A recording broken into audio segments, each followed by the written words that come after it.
Hey, it's Jack, and this video is called Do This to Have Him Make You a Priority. All right, let's get straight into today's topic. So you want to be a priority in a guy's life. Most of you who are interested in a more committed style of relationship would also like to feel a guy put consistent energy, attention, and priority on connecting with you. So what can you do to make that happen? So rather than give you a whole bunch of strategies here, I'm just going to invert this logic because this is something that gets talked a lot on YouTube. And I actually think we could be setting you up to be in a dynamic that you actually just don't want to be in at all. So I don't believe you should be doing anything to have him prioritize you. I think it's much easier for you to be sober in your assessment of, does this guy want to prioritize me? Find that kind of guy, and it may take more patience, right? It may take letting go of guys that you have a connection with, an interest in, but you notice that they're not putting a certain amount of priority on the connection. Now, how much priority a guy should be putting on a connection, I think is a subjective thing. I think there is difference between what you might need and what someone else might need. So it's really about finding your authentic desire and your authentic need, right? The reality is that guys that have a masculine essence, a decent subset of them are going to have as their top priority, although they may not say it in this way to you, their top priority might be their career expression and purpose in the world, right? Now, that's also one of the things that's going to make them attractive to you, right? But if a guy is too far in that direction, to the exclusion of putting attention on friends, family, and love, then it's probably not going to work for you, right? So there's a little bit of a balance here. If he's got no direction, no career prospects, no attention on how to make money and have an impact in the world, you're also probably likely to be less attracted to him, right? So we're talking about some kind of both and. But I don't believe you always have to be the top priority in his life. And part of you actually may trust him less if you are, right? That's perhaps the paradox of this. But I think what most people want when they talk about feeling a sense of priority is that you're not number 10 in the list of priorities, right? Is that you're in the top 3. If you're not number 1, you're probably number 2 or 3, right? And maybe for most of you, if you know, sure, if he has a focus on his purpose and career and that's his thing, but then, you know, the moment that's not his, you know, compartmentalized thinking, you want him to be thinking of you, right? So again, there's no right and wrong with this. This is about finding out what works for you, you resonating with someone else and finding something that resonates with you. So if there's anything that you can do to encourage a guy to prioritize you, I would have you practicing being in your own authenticity, right? Because if your own authenticity is a sort of ongoing wellspring of rejuvenation and creativity to yourself, right? Because when we're in our authenticity, life tends to be easier, right? We have fewer masks, fewer personas, less pretense, less keeping up appearances, less identity invested, less invested in making sure that you see me in a certain way, right? So when all of that's the case, we tend to have more energy, and so it's more sustainable, right? So we want to find you in your authenticity and someone that wants to be with you in authenticity. Now, the blunt reality is the vast majority of guys aren't actually going to want to be with you in your authenticity, right? Because that's just, I think, the nature of how it works. Most of us, most of the time, it's not going to be a good fit with someone else. But this is, you only need to find, you know, one person kind of process, right? So if you're in a monogamous style of relating.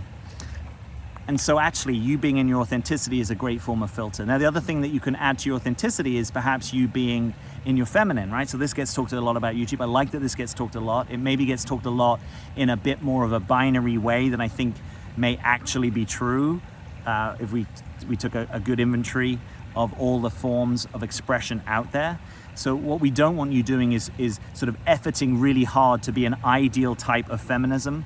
Feminine energy that's perhaps held up by a particular subset of feminine energy teachers on YouTube who could possibly also be subjectifying you a little bit by sort of saying, well, this is the way that you need to express ideal feminine energy, and maybe not even realizing that they're hypnotized into that, you know, ideal feminine energy persona themselves, right? So this is kind of deep and nuanced, but it's sort of saying, trust yourself when you're in an expression of yourself that feels good and true and authentic to you.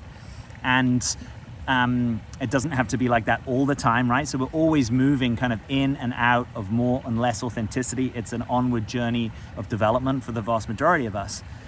But when you're in your authentic feminine energy, how that looks for you, kind of notice what impact that has on him, right? Notice if that's an invitation to him, because if you're in your authentic feminine and he doesn't feel drawn to want to spend time with you, connect with you, relate with you, that's probably a good heads up to you that this might not be a guy for you to want to invest time and energy in relating with, right? So what you want is that perhaps when you are able to be a little bit more yourselves, and again, I'm not trying to set some kind of unrealistic bar that you've always got to be super feminine and you've got to have no defenses and no wounding and no healing. It's like, come on, this is real life, right? So we're all going to have defenses, we're all going to have wounds that haven't healed, we're all going to be on the path somewhere.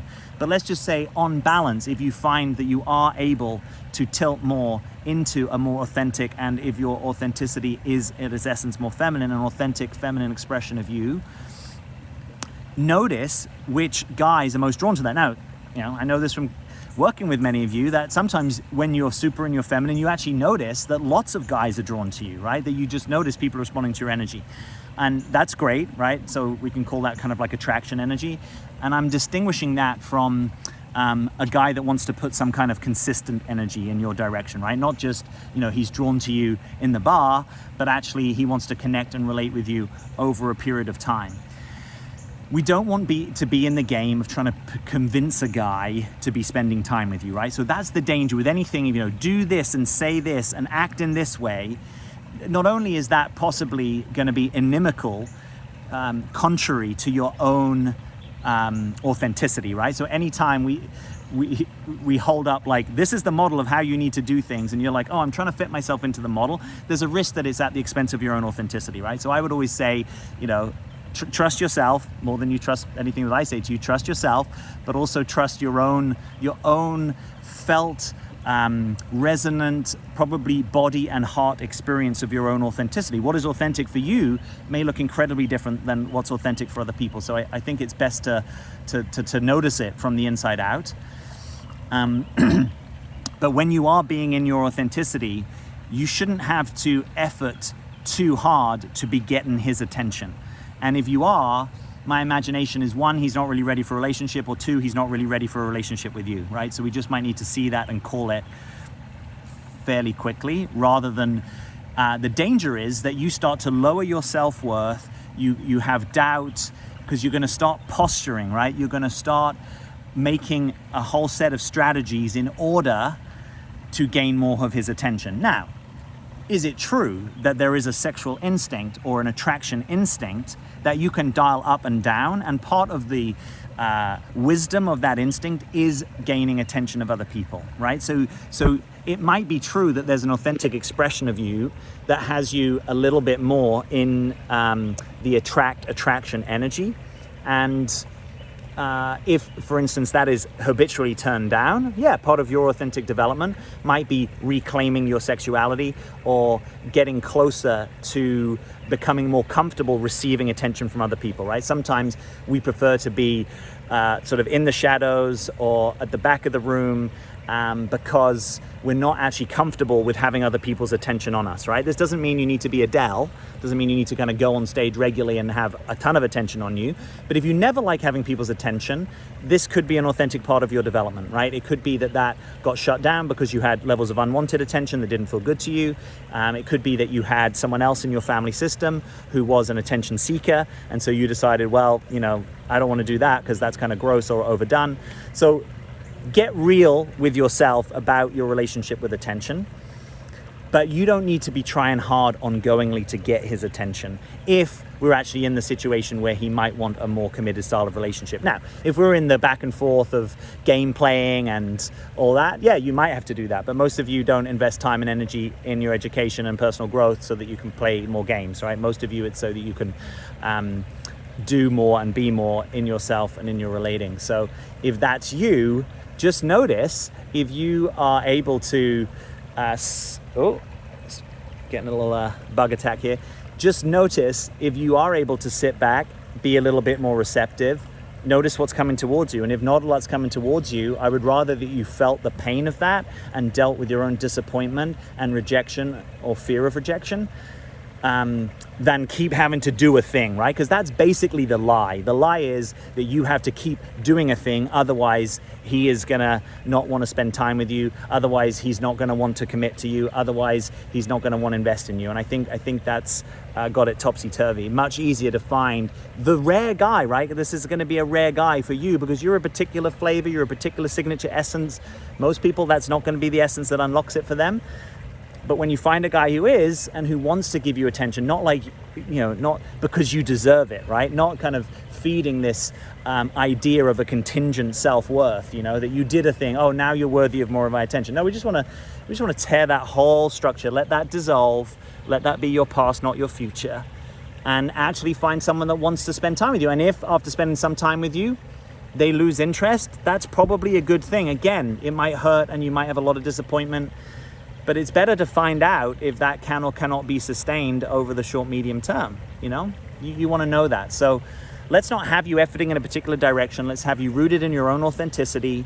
Let's not have you trying or pretending or having to do a thing or feeling like you've never gotten anyone's attention. So you had to work so hard maybe in the past, right, to get mom or dad's attention or perhaps your first love relationship. You had to do all these things that now you actually don't have to do. You get to choose in your adult to do something different, and let's have you do that. Let's have you trusting more of who you are and that you are worthy of attention and love, because the essence of who you are is worthy of that. And as it just happens, certain essences are more drawn to certain other essences, and let's let you be in your essence, trusting that there is an essence. God, there's a lot of essences here, essentially speaking, that there's an essence over there that is going to be drawn to you in a way that you don't actually have to effort. Now, I'm not saying never make an effort in your relationships, right? All relationships take effort, all relationships take maintenance, all relationships, have parts of them that are a little bit more like the broccoli than the bacon. Apologies to you vegans and all of you that actually love broccoli. I actually quite like broccoli, but you get my point, right? Not everything is always the sizzle. Some of it is just bland and limited and frustrating and boring. But that, I think, is a different thing than he's not really putting any attention on here of his own volition kind of regularly at all, right? That's just unlikely to work for you. So I want to know, what's your experience? Please leave me a comment beneath this video. Are you picking up what I'm putting down? Is this making sense to you? What are your experiences of stepping back and being in a more receptive posture? What are your experiences of being more authentically yourself and noticing particularly if there's a thing that you have done historically that gets guys' attention, right? You sort of know that if you do this particular strategy or talk to them in a certain way or are provocative with them in a certain way or flirtatious in a certain way, that it kind of elicits attention, but maybe that doesn't tend to lead to an actual ongoing interest from him. I want to know, have you tried relaxing that? Let me know. We're in the business of trying to put personas down. If you're new to the channel or you haven't yet subscribed, please hit subscribe. Release videos every week on dating, personal growth, authenticity. We would love to have you with us. Check out this video here. If you haven't, this will be a good video for you to watch. And as always, I'm Jack. Thanks for being here.